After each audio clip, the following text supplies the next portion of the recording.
Welcome back, folks, fans of the PGF and all of grappling.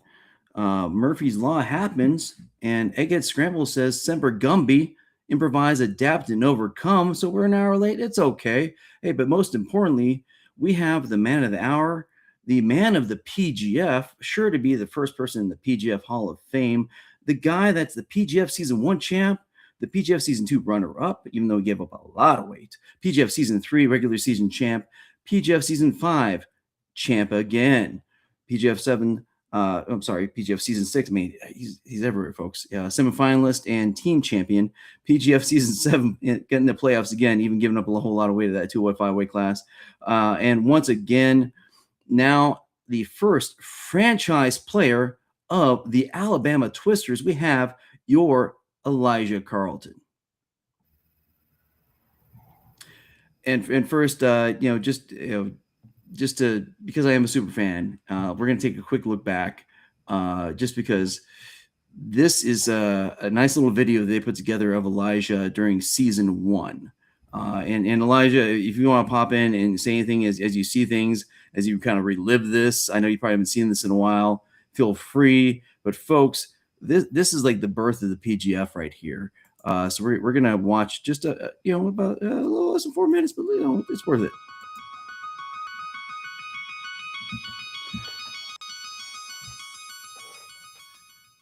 On October 2nd, 16 athletes will compete in no time limit, submission-only matches until only one man is left standing.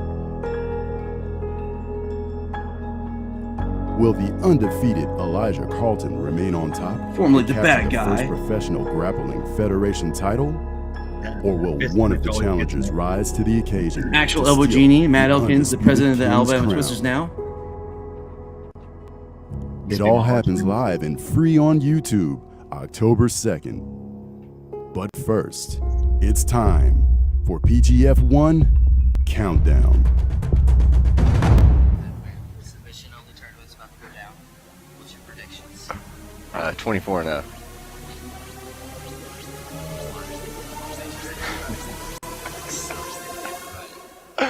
Because I'm 20-0 right now.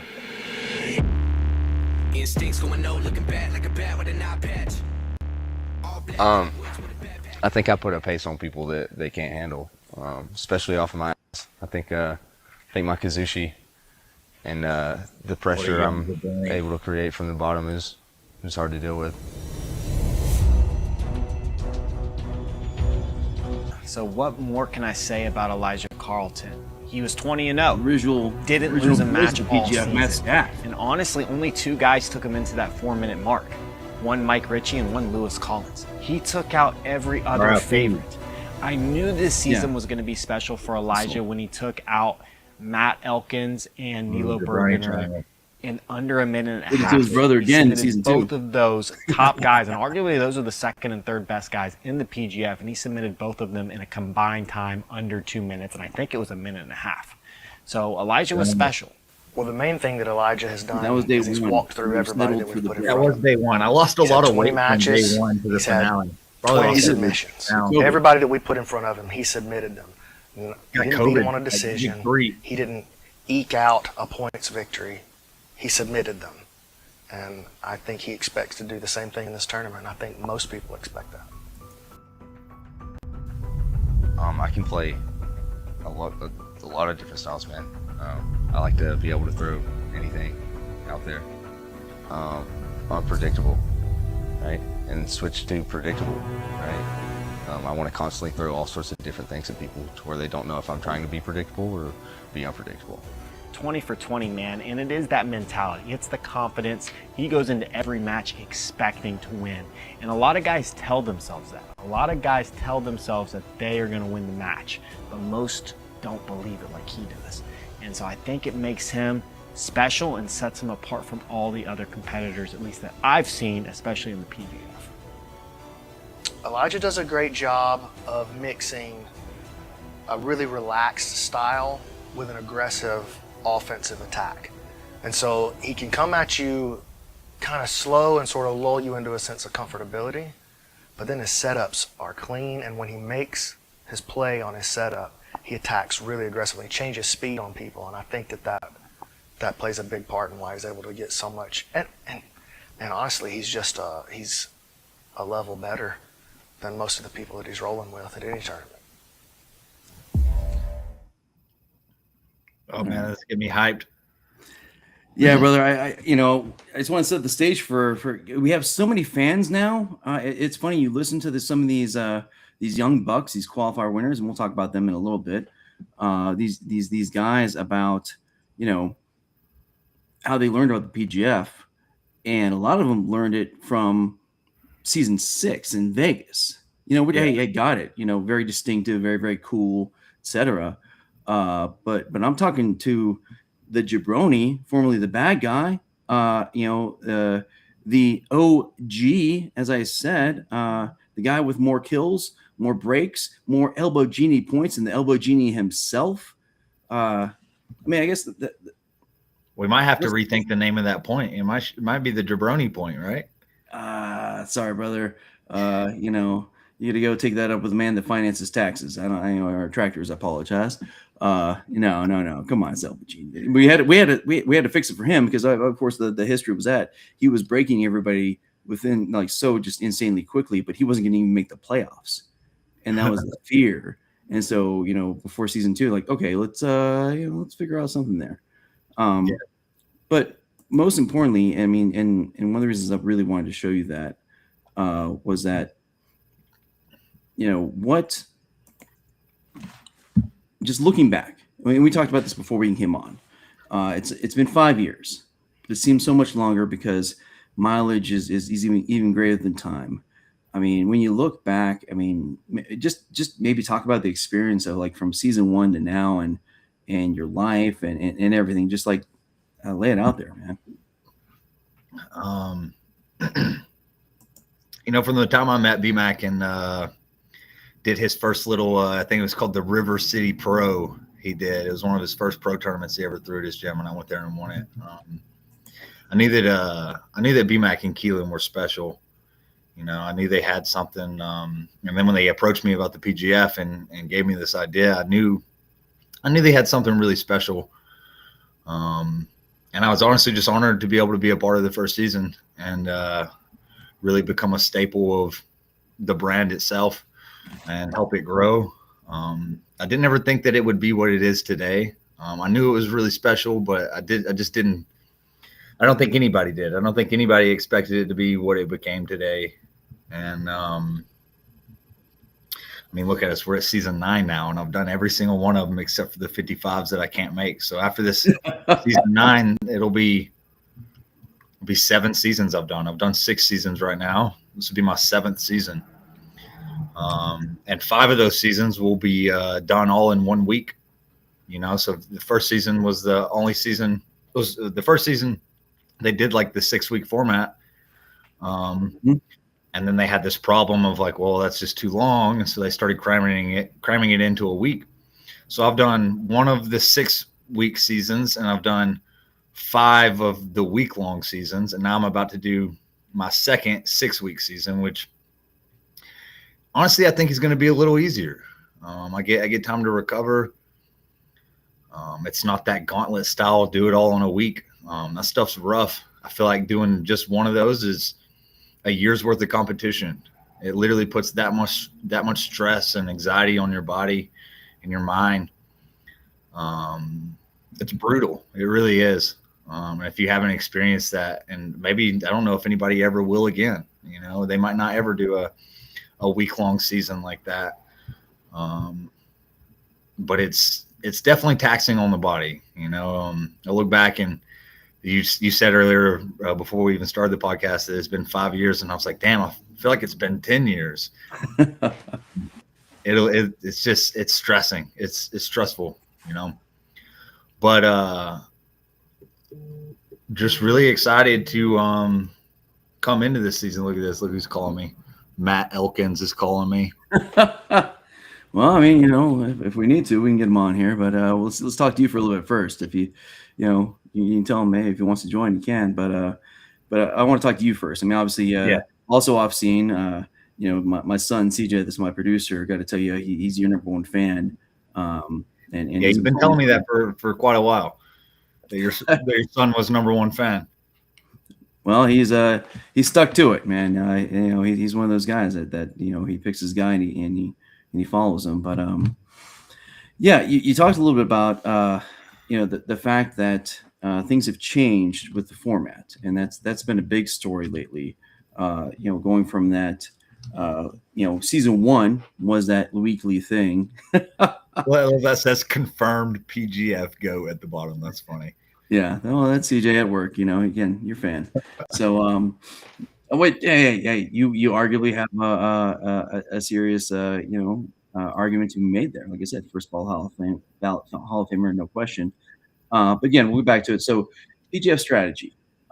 You were part of the first season, which was a weekly situation, and then a bunch of the week-long ones, totally different. And I agree completely. We've always said that for a long time. That 1 week was more high-level competitive matches than most people did in the year. So I completely get that. The gauntlet was real, and it might happen again. Who knows? As one-offs.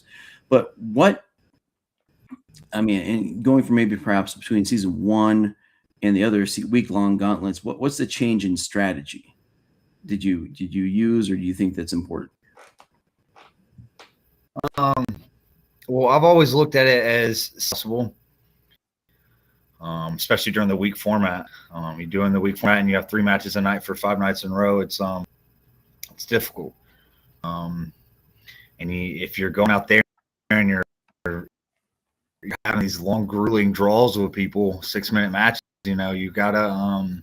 So it's always during the week-long gauntlet. It's always been finish as quickly as possible. When I go into any match, it's like, I'll take that quick break within a minute. If I can find a quick break or a quick choke in that minute, I'll take it. But as soon as that minute's over, I'm going to spend the next 3 minutes trying to hit a choke, and then those last 2 minutes, I'm back to a break. I'm going for the elbow Jenny point right off the bat, and I don't care if it's a break or a choke. Going for that kill super fast, and after that minute I'll calm down and slow my pace down a little bit and start aiming for a choke, and then once a couple minutes passes after that, it's back to the break.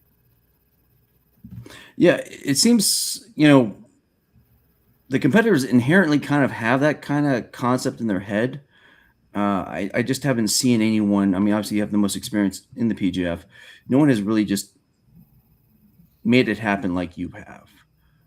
Is that just because of your experience? That's just kind of how my style's been for a long time. When Brandon made the PGF and he told me about the rule set and stuff, and I was just like, oh, perfect. That's what I do. It's like I've been notorious for a long time, and maybe even to this day, I don't know. I guess we'll find out. But for terrible cardio, and it's just like, that first minute or 2 with me it always sucks. It's like I'm always going to have you hopping around like a little baby giraffe with no balance and going for the kill like really quick. I've got that really dangerous 2 minutes in me, but after that I tend to fade. It's where I tend to lose matches and stuff when people can draw me into deep waters, which they've been saying for, how many seasons were they saying that in the PGF? It's like I heard it over and over again, and like BMAC talking about it, Matt Scaff talking about it. It's like you got to drag Elijah into deep waters, and 6 minutes isn't very deep, Yeah. But yeah. Well, I've seen you live at matches where somebody tried to do that for 40+ minutes, and you still subbed them. So you proved that was not a real thing. For they sure, also and said that's just my pace. I'm able to control the pace of the match like very well. No matter how fast and dynamic people tend to be, it's like I'm typically able to control their pace pretty well. I'm able to make connections, slow them down, and be able to dictate at what pace we're gonna grapple at. Indeed, and so essentially, you've just been proving wrong. The haters, if you will, left and right. Like you said, they said take you to deep water. Okay, fine, 40 minutes plus. All right, I still got this. Hey, you can't handle EBI overtime. Oh, PGF season 5, took that down. Sure. They said you're just a regional grappler. PGF season 6 in Vegas, first time you took out world champion Renato Canuto, made the semifinals. I mean, you know, at what point in time are people going to just stop, you know, doubting you? You know, I think they did. I think they did around season 6. You know, after season 6, they came out and everybody was like, "This guy's the real deal." So I think I've earned my respect, man, and now I gotta really back it up. You know, I didn't have the best season in season 6 or 7, especially 7. I mean, I was way underweight. It was the 205 weight class that everybody cut from 225, and I walked in at 175. BMAC called me a few weeks before that one and was like, "Hey, man, we need somebody else in this," and I was just like, "Okay, you know, I'll come do it, whatever." So I didn't have the greatest performance in season 7. You know, I still had a few really good wins. You know, I broke Adam Bradley off. I subbed Dory. Mm-hmm. Both world champions. I had decent showing, but I need to really come in here and really seal the deal and kind of put my stamp on this PGF, because, you know, this might be, I might only have 5, 6, 7 good years left in me, and who knows how long I'll continue to compete for the PGF. You know, you might see me coaching here or something. There you go. But I really need to get me one more title, and I think this is this season. I think I'm going to take this title this season. Well, I mean, it's also special because, you know, obviously in season 3, which was this weight class, you won the regular season, but then had to bow out of the playoffs because you had that injury. So it would be nice to just, you know, just to finish it off, just take it all the way, right?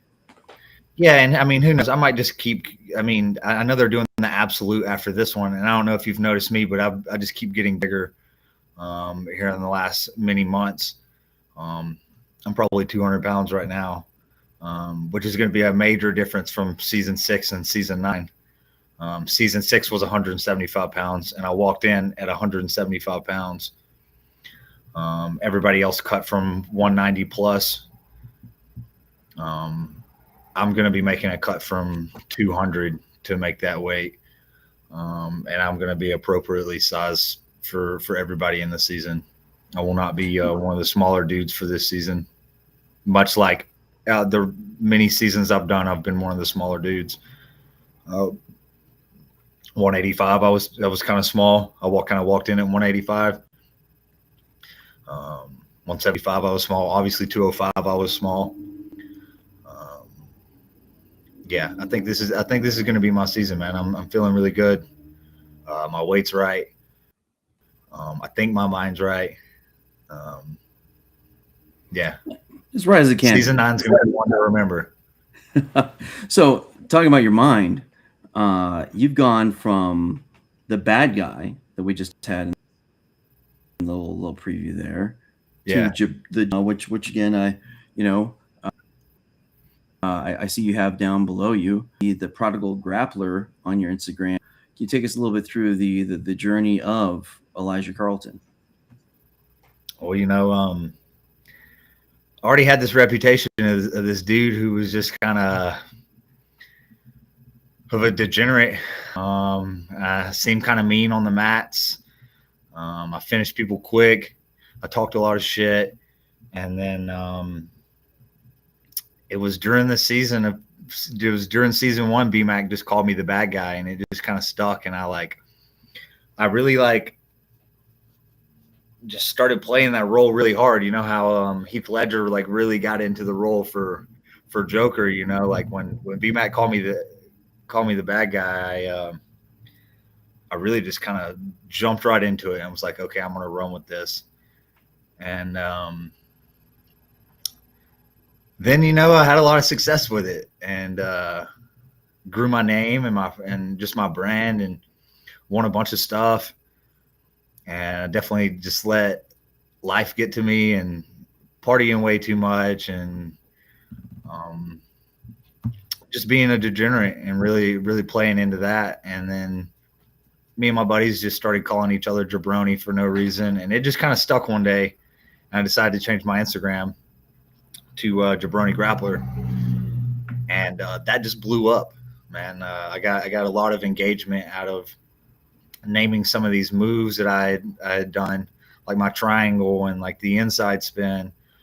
Just naming those jabroni and really starting to put myself out there as Jabroni Grappler. And that one blew up way more than the bad guy did.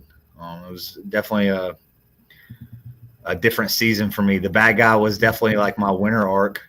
And then the jabroni arc was just like me being a degenerate through the success I found.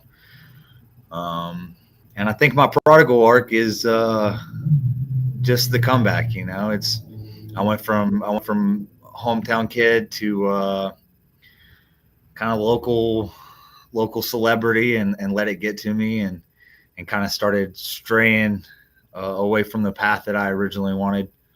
And now I feel like I'm back on track. Just like God says in the Bible about the prodigal sons coming back to him after living a life, after giving away their inheritance or losing their inheritance, and coming back to fulfill what was always meant to be. You know, I've did a lot of soul searching in the last many months, and came back to find Christ. Thank you, Jesus, for bringing me out of just depression and drug use and all sorts of things that were going on in my life that just weren't ideal, you know. And yeah, I'm here now. I'm struggling to stay on the right path, but I am on the right path. You know, I wasn't on the right path for a long time, but now I know I'm on the right path. And even though I'm slipping every day, I'm feeling this conviction, like I've really never felt in my life. Like, just truly just feeling conviction to do the right things and kind of do God's will and be the person I'm supposed to be. Elijah, that's huge, and it's really great, you know, hearing that from you and seeing that in you. Again, seeing that you're super healthy. I mean, you're the healthiest I've seen since like the very beginning of season 1 before COVID hit you. You're looking really good. You know, and you know the fact I again, you know, we get the draft coming up February 4th. Then March 4th kicks off 6 weeks straight of the. Do we have to be in Vegas for the draft? I will. Generally, everyone was. I will let you take that up with the commish. I am not the commish. Yeah. And so I'm not the final say in things. You know, come on, you get a little Southwest flight or something. You know. Yeah, I was just wondering. I didn't know if they were requiring it or not. Well, I mean, hey man, it's your brand. It's a good time. You know how Stephen Aiken makes these things happen. He always puts on a good show, and you know, last season we had a lot of fun because one of the 10th Planet guys couldn't math, and so I had to like tell him that he can, he overdrawn his bank account. I think that was kind of fun. It's a good time. You'll be interviewed multiple times. It's kind of like an extra media day as well. Yeah, I hope to see you there. Actually, yeah, I haven't told you. I'm sure I'll be there. I'm sure my twisters are gonna hook me up and get me on a flight out there. Oh no, not Las Vegas. Yeah, it's surprisingly, you know what? Out of all the times I've been to Vegas, I've never been out and really caused made a fool of myself like I could have. I've done really well, honestly. And honestly, it's because every time I go there, I'm very broke, and we don't get paid from the PGF. Thank God they don't send you a check till fucking weeks after, because oh man. Well, okay, so a couple things. I would have got paid that night that we got 20 grand after season 6. Oh man. That would have been bad. That would have been a bad one. Yeah. No. So they've changed things a little bit though. They got they're paying you weekly, so you'll get a deposit weekly now. So that'll be nice. Well, actually, because you're being paid by the Twisters because Yeah, you I'll get are. paid for the Twisters. Yeah, that's the thing. Is like, so, and for the fans, just to make sure all the fans, like, because we might have some new people on here, each franchise is allowed to bring 2 players into the season themselves.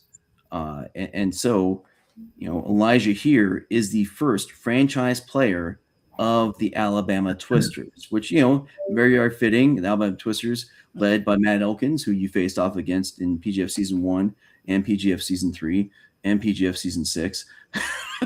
And It's like, 5. and 5. Yeah, I mean, man, like you two have like, so the only 2 seasons you skipped, he was a coach on.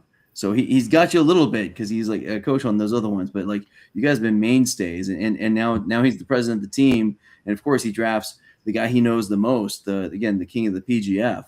What's it feel like to be the first franchise player of the Twisters? I mean, what other team would I be on? I mean, it's the Twisters. The PGF came from Alabama. I've been a big part of the PGF, and Matt's my fucking boy.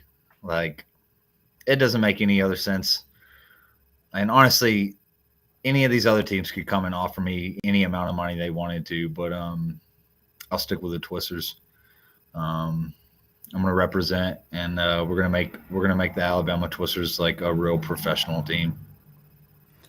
And that's awesome. I mean, that's the kind of stand-up you got. Even you, Ain't no fucking New Hope Kings. I can't give Travis a salary every year. Like, they're not going to. Twisters can't do that shit for me. But we'll see in 10 years. We'll see in 10 years what the Twisters can do for me.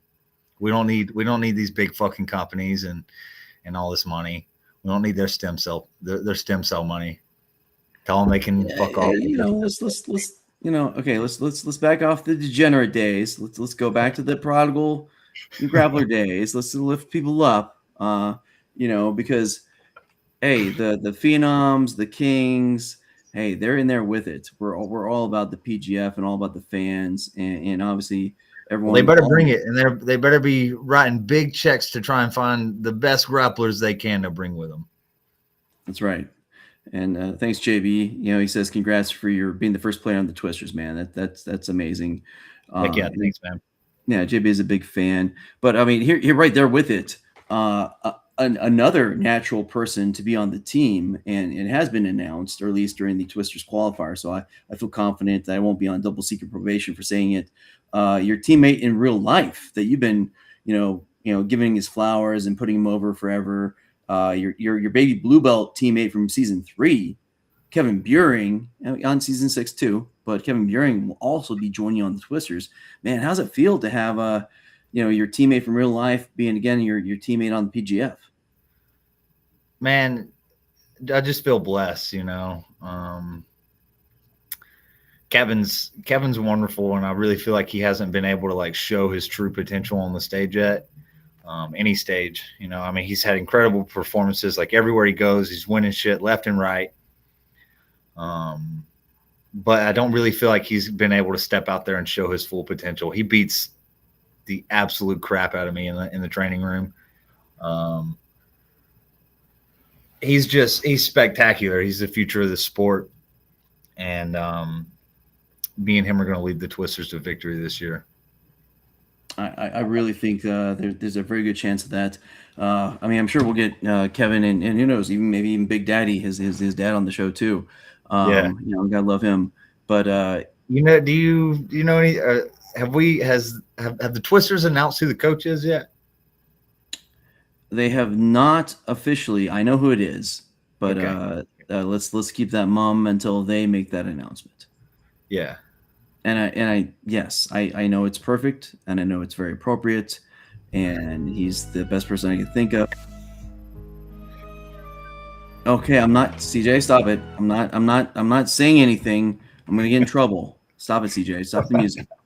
Cut the music. No, yeah, man, and I mean, you know as well as I do, like, we're set up really well to have a good season. Yes, you are.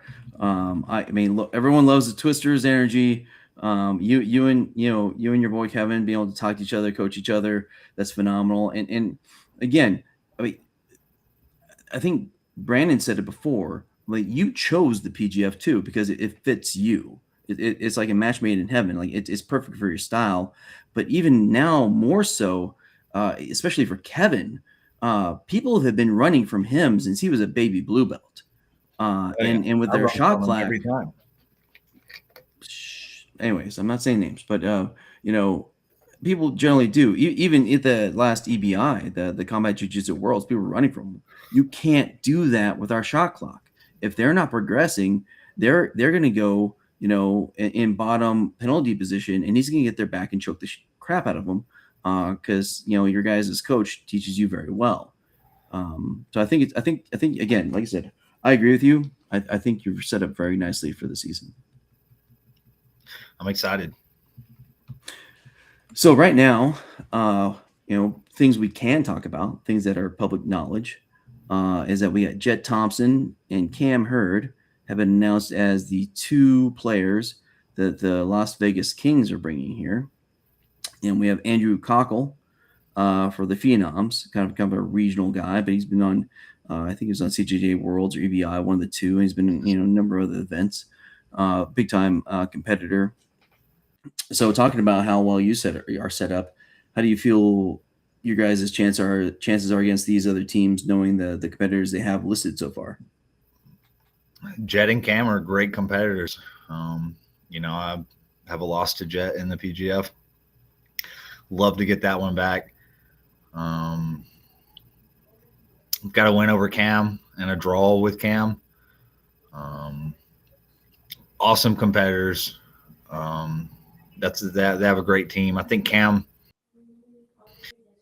still struggles on scoring points. He's a really good play for their team to just as a player on the team in general, but I think they probably should have went with somebody who scores more points to bring with them. I think if you have a team and you're allowed to bring two people, you need to bring two people who score.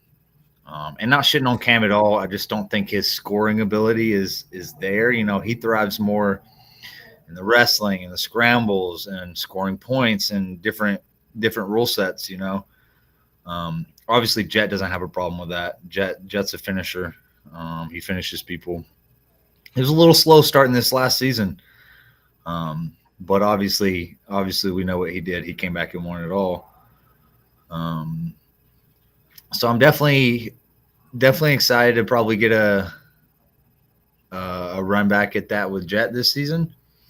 And me and Cam are actually really good buddies. I know we're gonna have fun throwing down too. I don't know much about Andrew. I see he's got some decent leg locks, some decent ankle locks. And other than that, I don't really know anybody else who's confirmed in it at the moment. Yeah, mum's a word for me. I'm not, again, I'm never allowed to be on double secret probation again, so I will not say anything. But I just gave you what I knew, or what the people knew. So to your point, if you're friends with Cam, and Cam's been on a tear. I mean, he's been getting golds left and right at these ADCC Opens, man, and they all been about points. He's coming along in the submission game. I mean, so just gotta give him a little bit of love. I mean, to the same point, I love Cam. I know he loves me too. I'm always excited to see him. Me and him actually get along really well and kind of vibe very well when we're around each other. We'll have a good scrap. I think I'm going to take a dub over him again this season. I think everybody I get my hands on this season is in for a rude awakening. I don't care who they put on what team. Bring whoever you want. Go to Kingsway. Go to B team. Get all the best guys you want. I'm fucking bringing it this season. Let's go, as they say. Love it. Let's go. So moving on a little bit here. So far, we actually have a qualifier tomorrow in Pasadena. I'm going to be driving up for that. Hopefully you get to see that. Should be fun. But we have two qualifiers down so far. Well, I guess kind of three. But the two ones that happened recently were the Twisters qualifier that gave us Parker TV Dinner Salisbury, who's trained with Jet Thompson since they were like, in the single digits almost. And the jiu-jitsu qualifier gave us Travis Haven out of 10th Planet Grants Pass. Did you watch the qualifiers? Any thoughts on whether the Twisters should target these guys? What do you think about them? I don't know much about Jet's friend. I seen him hit an Aoki lock. It looked exactly how Jet does it. So that's obviously a weapon. I know Travis, actually. I used to train at 10th Planet Grants Pass when I lived in Oregon years and years ago. Wow. So I know Travis, and I've watched his stuff. Travis is really, really good. Shot him a message when I seen he won the qualifier. Excited to have him in it. If you don't know about those boys up at 10 Planet Grants Pass, you should, man. Those guys are good up there. I spent a good amount of time training with those guys, and yeah, not surprised that he went and won that qualifier. Yeah, it was interesting. I know Travis is training with Max Hansen and those guys a lot, because I think he spends a lot of time in Oregon and he spends a lot of time in Ohio. I think he's kind of back and forth, like splitting his time. So he's getting really good training. Yeah, definitely with that Dante Leone team over there. Yeah. Concur. Yeah, I just messaged when you said you might not be able to make it. I messaged him like, "Hey man, where are you at right now?" "Oh, I'm Vegas because it was the Worlds, and we're back in Oregon, then back in Ohio." And like, okay, yeah. So he makes it out there to Team Adamas a whole lot. Something I saw during his qualifier that and maybe I'm just the novice purple belt, but it seems like both you and him are very lanky. And so I saw a lot of guys in leg exchanges trying to look to counter him, but they couldn't even find his dang feet because they're so far behind him. Is that an advantage that you get as well? Is that a common thing? I mean, it definitely can be a little bit of an advantage, but honestly, it's a little bit more of a downfall. I mean, your legs are just hanging out there. If you're entangling somebody's legs, your legs are going to be hanging out there. Much more surface area of the foot to control as well. You have long legs, you probably have big feet. There's not many people that have big, long legs and have small feet. Probably have big feet, and big feet means a hell of a lot more to grab onto. You're getting bites on heel hooks and stuff like that. Well, it's a fair warning for my son CJ. He's got size 14 or 15 feet depending upon the shoe. So, he wants to get into jiu-jitsu now that his college football time is done. And watch out, kid. You got some big old feet that they can break off. So you recently, I mean, not like, super recently, but in the last couple of years, you reopened or you opened your latest gym in Chattanooga, right? Yeah. I just reopened my gym. I had it open years ago, and then being young and dumb, and COVID, there's a lot of factors that went into play, mostly being young and dumb and not knowing what I was doing, but I ended up having to close it, and I ended up teaching another gym for a while. And then I moved down to Atlanta and spent a couple years down there with Sean. I've been under Sean for many, many, many years now, but spent about 2 years like full time down there with those guys, and just moved back up to Chattanooga a year ago and opened my gym up. It's been about a year and a month since I opened it back. Yeah, we CJ put on the QR code for your website. So if anyone happens to be in the Chattanooga area, definitely hop in the Kazushi Club Chattanooga. Train with Elijah. He's the head coach there, obviously the owner. Obviously when you were down with Sean Applegate at 10th Planet Atlanta, you were part of the Sinister Six, his first 6 black belts that he promoted, which is with Ryan Aiken, season 7 champ. Chase Hanna, Justin Raymer, Josh Yelverton, Tori Applegate. So it's me, Chase, Ryan, Justin, Josh, and Tori. Yeah, that's 6. The Sinister Six. There you go. So we're getting kind of towards the end here, but it's I'm going to ask you for some final thoughts in a minute here, but first I wanted to give you a chance to shout out socials, sponsors, coaches, whoever that you want to shout out that you appreciate or want to be recognized. Yeah, don't really have any sponsors to shout out. Got my boys in Cali, Back Take Company. You can probably find their Instagram if you wanted to put that link on there. But other than that, just my gym. Like to shout out Southside Kazushi Club, Tim Plan in Atlanta, my head coach, Sean Applegate.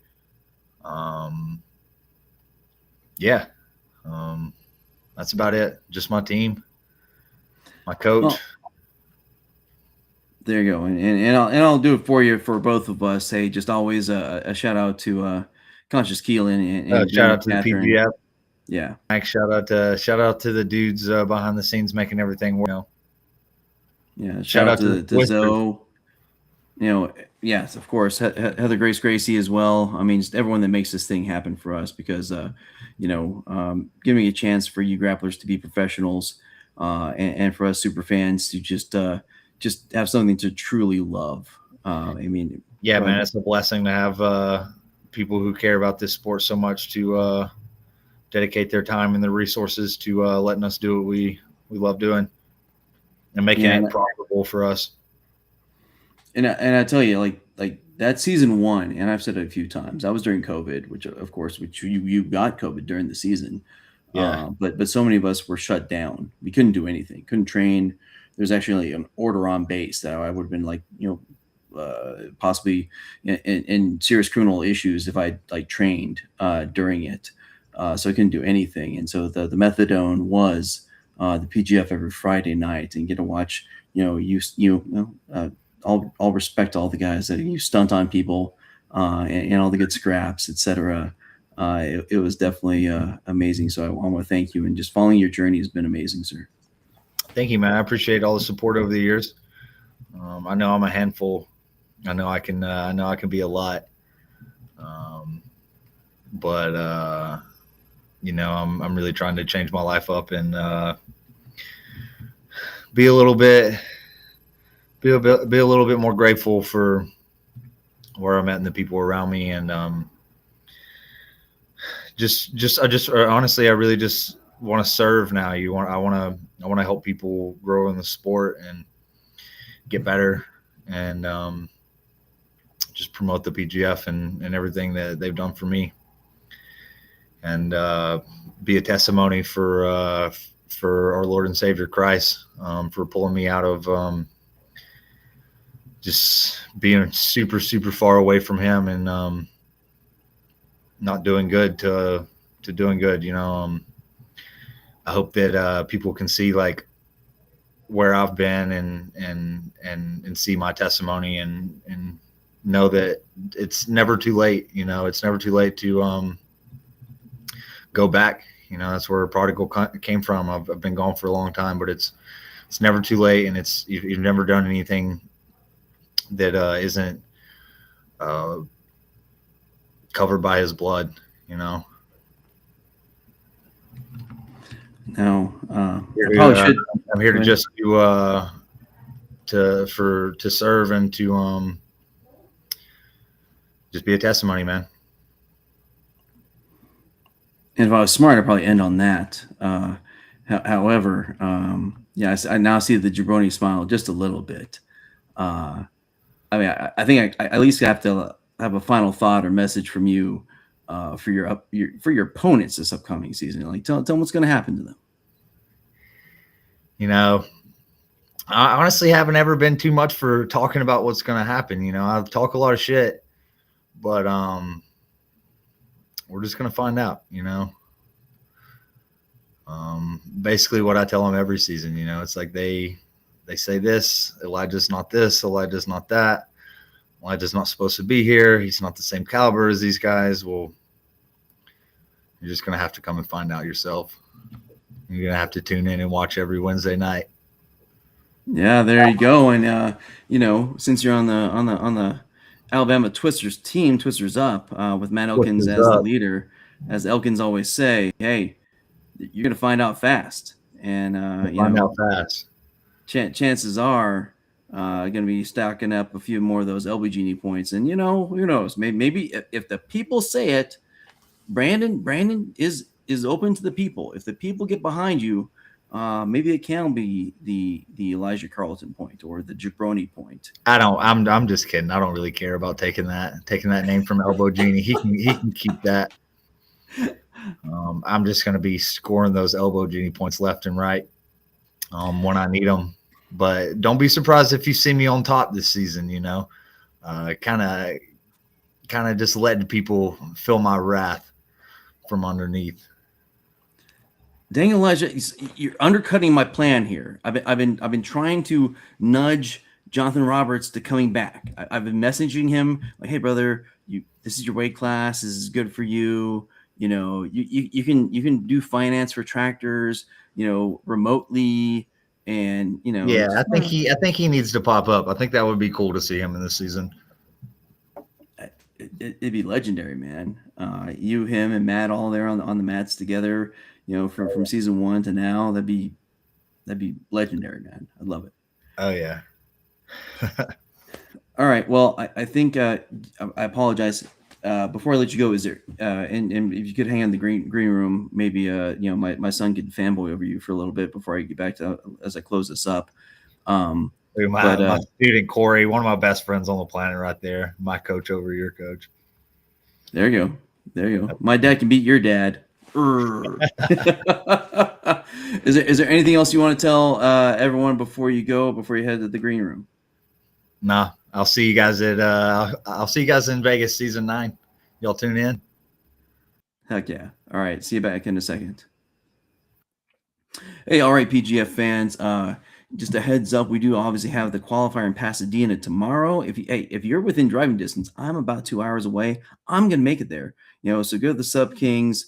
That's led actually by the shot clock. The shot clock, Murillo is actually the head of that. So you can go there to support. Great. If you can make 175, put up or shut up, guys. You will regret it because, as I said on multiple streaming, services, influencers, qualifiers are probably not going to last forever. Your chances of doing this democratized all call stuff, it's not going to be there forever, and you will regret it, my friends. So even if you don't win, if you show out, you're gonna get some shine. So hey, get out there. It's gonna be a lot of fun. Obviously, February 4th is the draft. March 4th is the first week of the season. It's going to go every Wednesday for 6 weeks. The playoffs are going to be on that 6th week. The PGF is going to be amazing. Okay, we have everyone has always been dedicated, never more dedicated than before. Hey, we love you all. Thank you for watching. And you know what? I'm going to see you next week. But not everyone has a 20-pound brain. But I'm going to help you make up for it. Again, see you next week.